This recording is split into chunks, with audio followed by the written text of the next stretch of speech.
And we're live. Good evening, everybody out there in WUAA land. It's Brendan Baylod, your WUAA president and the host of our Submerged History podcast. I'm going to give this just a few minutes for our live viewers to join, although we will also be uploading this to YouTube. So most people that are watching this are going to see it on YouTube. But we're very fortunate tonight to have a guest who is joining WUAA as one of our board members and one of our committee chair people. It's Alyssa Saldivar. Welcome, Alyssa. Hello, I'm happy to be here. We are really enthused about you coming on board with us. We have a lot of opportunities, a lot of fun stuff going on with WUAA. So, just a little bit about Alyssa.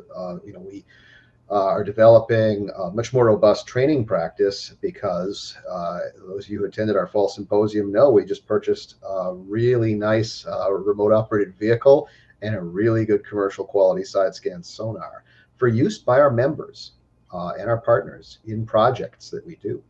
And Alyssa is going to be the custodian and steward of that equipment. So it's a very big responsibility, but one that she's up to, as you will find out, because Alyssa, unlike me and most of our membership, is a real underwater archaeologist. I want to go that far. The rest of us are avocationalists. So very excited to have you with us. So without further ado, a couple of housekeeping things, I guess. I just want to thank everybody who made our fall symposium, our 19th annual fall symposium in Milwaukee, a big success. We held it in conjunction with the Midwest Archaeology Conference, which was a huge deal. There was a lot of people who came in, young people too. It was like the first time we ever had people attend who were under, dare I say, 50. We had a lot of people in their 20s come in, and they really liked the shows, and it was a big hit. So the presentations, I mean, so very excited about that. And we got some new members and some good publicity. So also, we are kicking off the planning for the Ghost Ships Festival here. It is it's October 30th right now, for those who are watching after the fact. And we are starting our Ghost Ships Committee. So if you're interested in helping out with the Ghost Ships Festival on the committee or as a volunteer, get in touch with me. I'll be happy to plug you in. It's going to be an excellent event this year. One of the cool things that we're trying to get going that we hope to do is we want to have our ROV in the pool and allow people to come in and swim it around, kids, anybody who's interested, try the ROV, and we'll have maybe a fake shipwreck down in the bottom and you can swim the ROV around the pool. And we may have more than one ROV there. We may bring, Bob and I might bring ours as well. We can have ROV battles. Not. That sounds fun. Well, we don't want to damage it. We'll see how fast we can scan the bottom. It'll be fine. That's right. Yeah, it's going to be really cool. So also, the only other thing I think I should mention before we get going is we hold our January business meeting. It's going to be January 18th, Saturday, at the Sheboygan Yacht Club. And that is always a really good meeting because that's where we consider our upcoming projects and our upcoming trainings for the season. We vote on them and decide which ones we're gonna do. And it's also a good opportunity. It's because it's our bigger business meeting where you do a lot of planning. So that's open to the membership, and we would really encourage you to attend. We also that's also open to virtual attendance. So if you want to attend, ping me and I can send out the Zoom. Actually, I might actually put the Zoom link in the monthly member update for December. That way our membership can just attend. All right, enough about the housekeeping. Alyssa, so I always start this by first shutting my picture off. But I always start this by asking our guests a little bit about their background, because a big part of this, the reason we do it, is to help our members get to know people. So tell me a little bit about your background. Where are you from? How did you get interested in this? It's a really esoteric area. And, what made you want to go to school for this, both not just undergrad, but graduate school as well? Yeah, so I am originally from California, but we were a military family, so I kind of hopped around the country quite a bit. I've lived in quite a few states and kind of got introduced to a lot of things. I got the opportunity to work in Yellowstone National Park as a seasonal employee. And then I just fell in love with the history and interpreting history and, getting people just involved in things. And I went to school in hopes that I would get a history degree and then work for the National Park Service as an interpretive ranger. Little did I know that in my undergrad in Savannah, Georgia, at Georgia Southern University, I would meet Dr. Kurt Norrell, who is another maritime archaeologist, and I accidentally stumbled upon a maritime history class that he was teaching. It just kind of worked with my schedule. I did not mean to take a maritime history class, but in that sort of semester, I just fell in love with honestly just all boats, really. But then, the movement of people and how we get, just absolutely amazing construction of vessels. And it kind of went on from there. And he was able to bring me in to some of the field opportunities that he had going on and some of his research, and then kind of recommended that I go to the path of going to grad school for maritime studies, and at his alma mater, which was East Carolina University, in the maritime history and maritime archaeology program there. So I went there and spent, I believe, 4 years there, 2.5 years doing coursework, and then the rest of it just finishing up my thesis. And then I actually recently graduated with a full master's degree back in April of this year, 2024. So that's basically how I got started in it. It just was basically an accident, and I'm very, very grateful to be here. Well, we're really glad to have you. It really sounds like an interesting background. You kind of got hooked the way many of us do.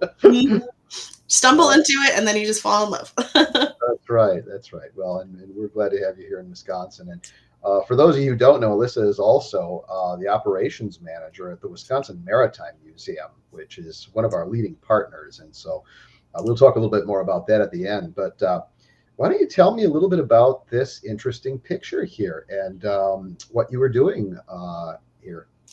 Yeah, so this one is of me at SCIA, the South Carolina Institute of Anthropology and Archaeology, with another student there. I believe his name was Dana, and he was from Texas A&M. But we are doing a photogrammetry model of a vessel that was located, I believe, in the Cooper or Ashley River in South Carolina. We're doing it using a GoPro and some strobe lights there. And we were taking a 10-day long intensive with Koda Yamafune, who basically is one of the best, if not the best, basically maritime archaeologists in the world of photogrammetry in this particular moment. And so it was him basically just 10 days, 8 to 10 hours a day, just running photogrammetry models, learning how to do correct flight paths while you're underwater to get really clear and good models to use for data collection later, even in, as you can tell in this photo, relatively murky environments where your visibility is about here. It was only about 4 or 5 feet. And then if you touch the bottom, though, it was much worse than that. But that was a really great program, and it produced some absolutely fantastic models. Really cool. And that's right on time for us, because WUAA is thinking about doing a photogrammetry class. There's been a big demand for it, and we have a lot of members who want to learn how to do it. So we're fortunate to have somebody in our midst who is professionally trained. Did you? I assume they also like did the computer part of it, where you upload all the images, and so you have a background on how that works as well. Cool. Oh, absolutely. Yeah, we do all of the. So this was from basically the conception of figuring out how many photos you need and getting the appropriate processing those photos to make sure that they can go through the, we used Agisoft Metashape for our processing software, and making sure that those photos were edited appropriately in Photoshop or whatever sort of editing program that you have, uploading them into Metashape, trimming out things that didn't need to be, messing with all of the elements in sort of Metashape, and then making sure that you had a really good model at the end of that, and then going a step further and putting it into software like Rhinoceros CAD, which is a modeling software, and being able to basically georeference and be able to do specific depth markers dependent on the size of the actual model itself. So putting it on the appropriate plane that it is actually seen on underwater. We were also able to learn how to use software that would calculate. We used it specifically for sand removal. So if you were doing a photogrammetry model in 2003, and then you had one done from 2013, being able to calculate exactly the volume of sand or sediment that has been moved. Cool. Yeah, it's one of the classes I really hope to attend because I know a bit about it. I've been with Ken Merriman, and we've, when we filmed some wrecks, but I've watched him post process, and I've sat and listened to him explain it in depth. And it just sort of all went over my head. It's a lot, but I'm definitely willing to share my 10 days worth of notes with anybody who would like to read my bad handwriting. Very cool. Well, we have some photogrammetry opportunities coming up, and we hope to learn a lot more. So, all right. And then tell us about this one. Yeah, so this was while I was working as an intern with LAMP, which is the Lighthouse Archaeological Maritime Program with the St. Augustine Lighthouse in Florida. I worked there for about a half a year in between one of my grad school years, and I was really fortunate. They've kind of put us up in housing, and I was at first just an intern working with them as basically a student, as one of their boat operators, and then just kind of helping out with a project. But then in this photo, I was actually one of the supervisors of this particular field project. And this one is a very interesting tidal project because it is where the original foundation for the St. Augustine Lighthouse existed. So for an hour a day, this was completely dry. You could walk around in it, but then for the other half of the day, it was 5 feet underwater. So it's an extremely difficult environment to do archaeology in. And basically, every single day was slightly different about what you could actually be doing. But a lot of this here was hydroprobing to see the depth of the foundation of that lighthouse. And so this is us, I believe this was us beginning to run the hydroprobe hose from the boat, which is kind of in the picture at the bottom there, and then to the site, which is a little bit further over next to those pilings. So I've got to assume that's a really old lighthouse, being St. Augustine. It is. I believe that lighthouse, the foundation that we were looking at was, I want to say, the mid 16 or late 1600s. Like, this was going to be a really original location of this lighthouse, and it was absolutely amazing. We were able to kind of uncover some of the foundation blocks, and they had markers on them and words and symbols that we documented. We weren't there for the research part of that project, but it was great. That's got to be some of the oldest archaeology in America. Yeah, absolutely. I mean, it's the first, major settlement in the area, 100%, and one of the oldest cities in oldest European archaeology. I should qualify. True. There was an entire world of reality that happened before that. Mm-hmm. Cool. All right. So then we have what I think is quite interesting. You told me a little bit about your master's thesis. What are we looking at here? Yeah, so I did my master's thesis on the Oconee River flatboat, which was a vessel that was pulled out of the Oconee River in Middle Georgia. And it was the first of its type to be found in Georgia waters, and about the 8th to be found in the southeastern United States. And so one of the being as rare as it was, one of the big things was, how was this vessel actually constructed, from point A to point B? And so I was able to basically answer that question by creating a scale model. So we did a 1 to believe it was a 1:9 scale model of this vessel. So the original length would have been about 27 feet with a 9-foot beam. But so this one is much, much smaller. It's only about 3 feet. And I was able to build it in about 5 days and using basically only hand tools and then kind of recreating exactly how it would have been built in the 1750s to 1770s when this vessel was dated to be And they made. found the actual remains of this vessel from the mid 1700s in reasonable shape. Yeah, so actually, the side or the chine girder of this vessel, it's an interesting term, but so it was basically just one big piece of timber. It was the full side, so it had the ramps, and then it was the 27-foot long piece. And then what's really interesting about this vessel is that the chine girders, the sides of this, are perfect L shapes. So they're carved into perfect L's. They are not fastened in any way. It is carved into a perfect right angle. And then the plank is added above and below that for that structural integrity. So that basically takes away the need for any knees or internal fasteners in that really important structural piece of the chine. So so one of those chine girders was pulled out. The rest of the vessel was, or not the rest, but some pieces of the vessel were reported to be found about a couple months later after the largest piece was pulled out, but then the river changes so much in that area it wasn't found again during a field kind of excursion. So they didn't recover it. They basically found the pieces and then they became buried again after they did the archaeological analysis. The original timber was actually completely removed by Oh, 3 fishermen. Yeah, and this piece again is 27 feet long. With it, it's about 2 feet wide, the entire piece of it, and it was just wildly heavy. I've gotten the opportunity to move it a couple of times, and it takes about 6 to 7 people at a time.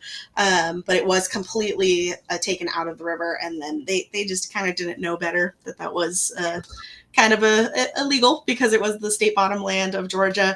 But then the state contacted Dr. Kurt Norrell while I was in my undergrad. And so we went out and looked at it. And and this was one of the pieces that I fell in love with and researching and figuring out exactly what this boat was because we had never seen something like this.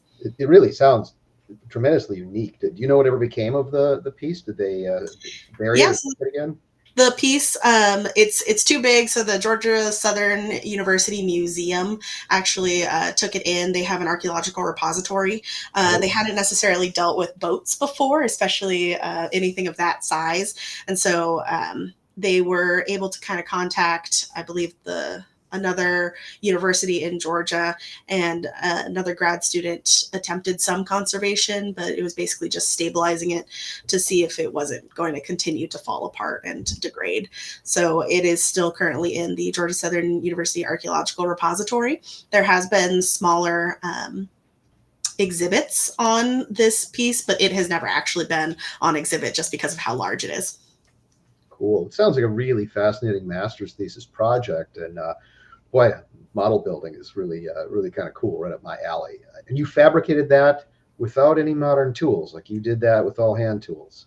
Yeah, so the we got a little lucky because one of the things that we tried to do was, and I say we because I am not a model builder. I had done very little woodworking at this point, and so I brought all of these schematics to another maritime archaeologist, Dr. Mark Newell in South Carolina, and he had actually studied these flatboats before I did, and we together built it because he was actually a boat builder himself, and so he was able to help me quite a bit with this. But he sourced some wood because it was going to be an interesting task to find Georgia pine of this appropriate date. And so we were able to find some previously cut wood. So we had something that was already previously cut. So we weren't able to, go chop down a tree and carve it from there, but we did carve it from a solid piece of wood. Very cool. Let's move on to the next story that you're going to tell us. What are we looking at in this one? Yeah, so this is me coming out of a quarry in North Carolina after just completing my final advanced open water certification dive.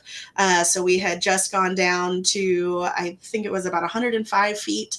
And we, behind me there to the left is Jason Nunn, who was my dive instructor at ECU and pushed us through to be just absolutely stupendous scientific divers.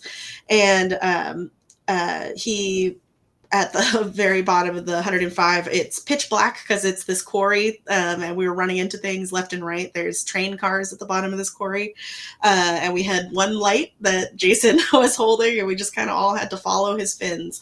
And then at the end of it, he would shine the light at our hands. We would do a couple of math problems to make sure that we weren't narked, and then tied some knots, sat down there for a little bit longer while everybody else did it, and then came back up. Wow. Most of my diving has been completely blackwater diving or just in the mud. I have had one fun dive in Florida, and that was in a spring, and I was just blown away. I could see everything around me, but normally my diving is all basically close your eyes and it makes no difference. Rail diving, as we call it. Mm-hmm. That's really something. I remember I did my advanced open water when I was in my mid-20s, and at that time, like I was physically able to be underwater like that and be comfortable. I couldn't do it now. I won't go under 30 feet of water for anything. When we found when we found these two new shipwrecks, they're in 50 feet of water.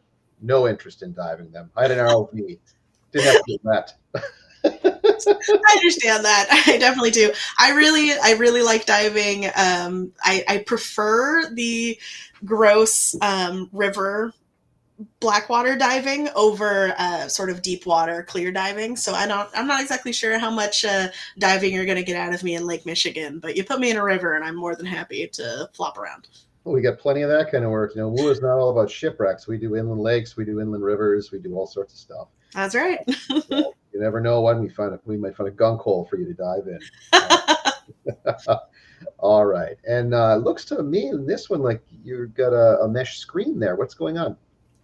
Yeah, so this was another one of the projects while I was at LAMP, the Lighthouse Archaeological Maritime Program, and that is Chris McCarran, another underwater archaeologist that works there. He's also the captain of that program, and this is at the Fort Mose site, which is the first free Black settlement in Florida, and it today is basically just a barren small island in the middle of this kind of tidal marshland. But if you know what you're looking for, that is the Fort Mose site. And so there was a field school of terrestrial archaeology students that was working alongside of us while we were working in the water next to them. They were on the island part of it doing terrestrial archaeology while we were dredging and basically doing test digs in certain areas inside of this tidal field. The water there is actually at the highest point that it would be. Right there, it's probably about 7 feet, but during low tide, it was nothing. It was completely just exposed 100%. So it was another really interesting tidal environment that we had to deal with. I remember being inside one of the holes basically there that we had just done. And it was a meter by a meter, and we were on hookah diving. So we had basically an unlimited air supply. We were in 4 feet of water, so we just kept going. And by the time I went to come back up, I couldn't come back up because my tank was actually out of the water at that point. And it had gone out so rapidly that I had to roll over to get back out because I was stuck in the mud. So it was an interesting time. So what did you guys find? Anything in that screening that was cool? Unfortunately, we didn't really find much during that year. So I think that was LAMP's first year doing full test units. and we found small pieces of pottery and really not much more. But the next year, which unfortunately I was not there for, they were able to find much, much more, and actually some structural foundation pieces of what they believe to be part of the foundations of the fort itself. Very cool. Mm-hmm. So it's really interesting, actually, to hear you, kind of recount how underwater archaeology, how they train underwater archaeologists nowadays, and the types of opportunities you have. It sounds like the discipline is not only grown, but the educational system for it has grown too. I think there are 3 or 4 different universities now offering graduate programs in underwater archaeology, and so it sounds like it's just a fascinating thing for young people to get into. What would you recommend? Say we have a young person listening, if they want to find out if they're interested to pursue this field, how would they get involved? Yeah, definitely. If you are near a organization like WUAA that takes those active volunteers, I mean, just any experience that you can get to understand, what it takes, because it's not everybody's cup of tea. I remember I came into archaeology and wanted to go to ECU before I was a certified diver, and during my actual diving courses, for my open water diving courses, I had a little bit of a panic. And I thought to myself, maybe I can't do this. And I had already been accepted to ECU. I had already rented an apartment, and it was, oh no, this might be it. But fortunately, I was able to kind of move past that. But definitely get your diving certification before you're accepted to one of these universities, grad school programs. But again, if you could do something in sort of volunteering, we had a lot of students that were able to do that while we were in St. Augustine, and they have a really amazing volunteer program there that allows you to dive. But get into programs like that, and WUAA is definitely one of those that will, help you with the smaller field schools and be able to introduce you to the field. And we're more than happy to help anybody in the process. There aren't a lot of schools that do undergrad maritime archaeology. You'll find courses that will be maritime archaeology courses, just one class normally, but then you'll kind of get deeper into it as a grad student at ECU or Texas A&M or University of Miami or University of West Florida. Those are the ones that I really know of the most that kind of offer that maritime archaeology degree. I think here in Wisconsin, I know Michelle Damian on our board is professor, and she teaches at UW-Whitewater, and they offer an intro to underwater archaeology. And then, of course, Ashley Lemke, who's a member, is professor at UW-Milwaukee, and I know they teach, I don't know if they teach specific underwater archaeology things, but a lot of her work has been underwater. So, yeah, absolutely. Dr. Michelle Damian, she actually just brought a class of hers, her intro to maritime archaeology class, up to the Wisconsin Maritime Museum here. And they looked at shipwreck objects that are in our collection here, and so that was really great to be able to introduce, just all of these undergraduate students to this whole field that isn't talked about much. So we'll get them one way or the other. we talk about it here. So, so you have a new position, obviously, as the operations manager there. That's quite a big job, knowing that museum and everything they have going on. How's it going so far, and what are your favorite parts of it? Yeah, it's going great. I get a lot of people that say, didn't you get into this to be a maritime archaeologist? Why are you an operations manager? I really enjoy, from, as I talked about earlier, the original thing that I wanted to do was make sure that the public had access to these kinds of things. And so if I am just one piece that helps improve that public access, whether it be with the artifacts or programs or just maritime history in general, then I'm more than happy to do whatever I can to kind of push that along. And if that is, supporting the budget systems for how all of our programs work, then I will absolutely be there, because it's deeply important for me that people know the history and what we can learn from these objects and these shipwrecks and sort of everything that lies beneath the water. Well, it's an excellent organization to have joined, and I think excellent experience too, really, for any archaeologist. And I think like Kevin Cullen, when he was there, he really I think is an archaeologist, an RPA, and but he's a museum director. I think that's a potential career path for people who come out of underwater archaeology. Really? Absolutely. Yeah, I would also add too that when I started diving too, I wasn't a natural diver, but if you find that if you get in the water, the more time you spend, the more comfortable you get. The deeper you go, the more frequently you do it, the more repetition you get, the less panicky you are. And so I think anybody with enough repetition and enough time underwater and enough, you get the muscle memory, you get to know, what things feel like, and you just don't get the anxiety. Absolutely. And when you stop diving as frequently, like me, it comes back. I understand that. It's been a while since I've jumped in the water, and I hope to change that here pretty soon.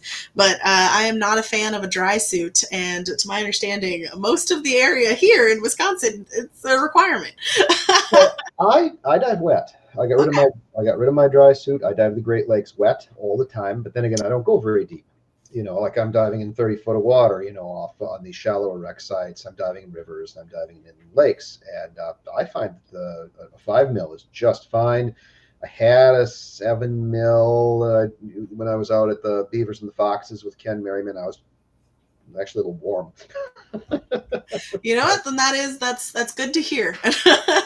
Yeah. So anyway, we have a number of big opportunities coming up that I think you're going to be really one of our key people in, and that's our equipment library. We have a number of projects that are coming, and if our members want to check out the equipment and use it, Alyssa is the person who is evaluating those requests and making sure that you're trained before you go out there. You don't want to wrap our ROV up in, on a deep wreck and lose it. You don't want to bounce our side scan sonar off of a shipwreck, and we don't want you to either. So we want to make sure that everybody that uses our equipment is not only trained, but comfortable in using it too, and that we're getting good data and that we're using the equipment in meaningful ways that furthers underwater archaeology in Wisconsin. So we're really looking forward to your expertise and your leadership on our board. Yeah, and I'm looking forward to seeing, how I can help in other areas. I don't have much ROV experience, but I have quite a bit of remote sensing experience. So I'm excited to kind of hop in and see where I can be of help. Well, we're going to be doing a lot of ROV work, and it's really fun. Bob and I had never piloted an ROV. We bought one. First time we ever used it was on the wreck of the Margaret Muir. Wow, successful. Got the remote. I had it hooked. I'm pretty technical, so I had no trouble getting it right. Swam it down to the wreck, found the wreck, filmed the whole wreck. I was like, this is like shooting fish in a barrel. We've gotten really good at it in a very short period of time. So I really encourage people to not be afraid to use it. We have a number of medium depth wrecks that we've just found, like the Muir and the John Evanson, that we'll be taking people out to explore and investigate. So anyway, I think we're up to the end of our time. I want to thank you again for agreeing to do this with us, Alyssa, and welcome aboard on our WUAA Board of Directors. Yeah, thanks for having me for this podcast and for the board and just WUAA in general. Cool. So I'm going to be uploading this to YouTube, and our members will be viewing it, and I'll be sending it out in our monthly member updates. So stay tuned. I don't have somebody scheduled for next month yet, but I will soon. So thank you, everybody, and have a nice evening. See ya.